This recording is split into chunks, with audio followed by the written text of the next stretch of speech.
ফেসবুকে যারা বিশ্লেষক আছেন আর কি, মানে আমাদের ফেসবুক বিশেষজ্ঞ রাজনীতিবিদ বা আরো যারা আছেন, আমার ধারণা ইতিমধ্যে আপনারা অনেকেই বিষয়টা আঁচ করতে পারছেন যে আসলে আজকের দিনে সারা বাংলাদেশ জুড়ে যে আন্দোলন বিক্ষোভ, হাসনাত আব্দুল্লাহর পোস্ট, তারপর সার্বিক পরিস্থিতি একটা বার্তা কিন্তু দিচ্ছে। জাতীয় পার্টি দল হিসাবে আসলে নিষিদ্ধ হতে যাচ্ছে, হতে পারে বা হবে, কি মনে হচ্ছে আপনার? আসুন দেখি কেন এই কথাগুলো বলছি। রিফাইন্ড আওয়ামী লীগ অথবা আওয়ামী লীগ ব্যাক করবে জাতীয় পার্টির ঘাড়ে চড়ে, এরকম একটা কনসেপ্ট বা ন্যারেটিভ কিন্তু মাঠে আছে। আর বিশেষ করে গতকালকের ঘটনার পর জাতীয় পার্টির জন্য এখন একটা ক্রান্তিকাল কিন্তু মানে এই মুহূর্তে চলমান। অলরেডি বিভিন্ন জায়গাতে বিভিন্ন বক্তব্যে জাতীয় পার্টি নিয়ে কথা শুরু হয়েছে, তবে এদের মধ্যে সবচেয়ে গুরুত্বপূর্ণ হচ্ছে জুলাই আগস্ট অভ্যুত্থানের সিপাহসালার হাসনাত আব্দুল্লাহর যে ভূমিকা। একটা পোস্ট দিয়েছেন, আসুন দেখি এই পোস্টের অর্থ বিশ্লেষণ করলে কোথায় যায়।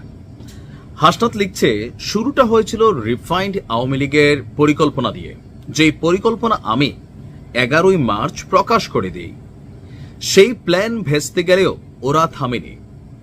সেই একই গ্রুপ এবার আওয়ামী লীগ পুনর্বাসনের জন্য বেছে নিয়েছে জাতীয় পার্টিকে। ভারতের প্রত্যক্ষ মদদে জাতীয় পার্টির মাধ্যমে আওয়ামী লীগ ব্যাক করানোর এই খেলায় প্রথম রক্ত দিলেন আমাদের নূর ভাই। এখন যদি আমরা নুরুল হক নূরের উপর এই ন্যাক্কারজনক হামলার প্রতিবাদ করতে না পারি, জাতীয় পার্টিকে দিয়ে ফেসিবাদ ফেরানোর এই চেষ্টা প্রতিহত করতে না পারি, তাহলে বাংলাদেশটাই আবার নূর ভাইয়ের মতন রক্তাক্ত হয়ে যাবে। নুরুল হক নূরের রক্ত বৃথা যেতে দেব না। ভারতের প্রেসক্রিপশনে বিপ্লবীদের রক্তাক্ত করে আওয়ামী লীগ ফেরানোর এই চেষ্টা আমরা সফল হতে দিব না। হাসনাত আব্দুল্লাহর যুদ্ধরা কি আসলে আইন শৃঙ্খলা বাহিনীর বিরুদ্ধেই চলে যাচ্ছে কিনা? কিছুটা, কারণ এখানে আমরা দেখেছি যে ঘটনা ঘটছে, আইন শৃঙ্খলা বাহিনী আপনার লাঠিচার্জ করছে। ইভেন জামাত ইসলাম আমরা গতকালকে দেখলাম। আর গতকালকের ঘটনার পর থেকে জামাতের বক্তব্য হচ্ছে আইন শৃঙ্খলার সদস্যদের, মানে রক্ষাকারী বাহিনীর সদস্যরা যারা সেখানে সেনাবাহিনীর ছিল, পুলিশের ছিল সম্ভবত, তাদেরকে আইনের আওতায় আনা বা গ্রেপ্তার করার ইস্যু এখানে কানেক্টেড হচ্ছে।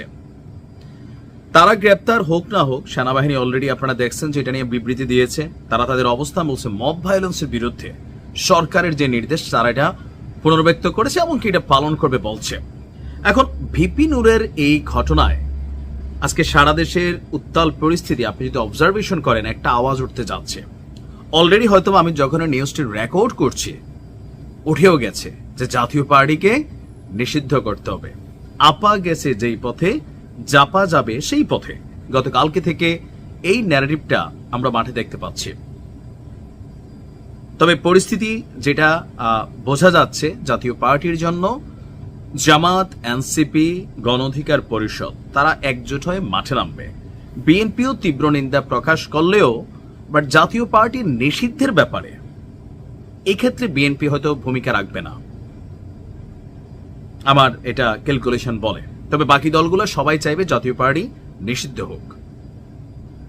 রাজনীতির মাঝে নতুন এক সমীকরণ দেখতে পাচ্ছি।